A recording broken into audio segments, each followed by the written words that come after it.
Ciao a tutti, oh.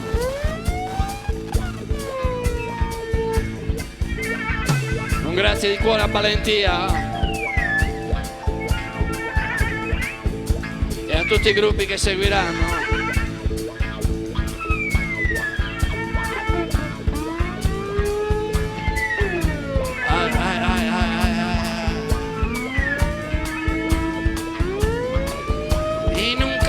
In un porto le nene e le oloturie fanno scialli di schiuma, infiniti suoni in fuga ai perniciosi, pippi ipnosi, ai perniciosi, pippi ipnosi, pericolosi, pippi ipnosi, pericolosi, pippi ipnosi.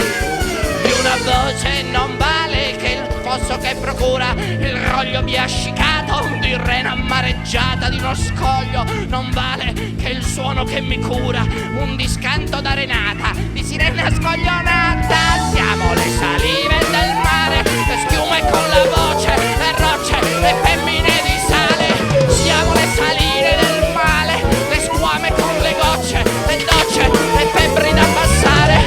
Io e i miei marinai avremmo rivissuto l'onda e le sue voglie, le nanne nelle culle, gravi come sassi, malati di voce, di bolle, di mormore, di nulla. Pericolosi, pippi ipnosi, pericolosi, pippi ipnosi, e per gli sposi, pippi ipnosi, pericolosi, pippi ipnosi. Dopo pulisco il ponte dove il vento di ottobre muove nuvole di nubi e di storni. Dopo mi uccido e ti piango, o forse ti ascolto e mi lego al pennone. Ho una volta di tango, non posso sentirmi più benigno di un raglio, del roglio, del roglio, del roglio del tro.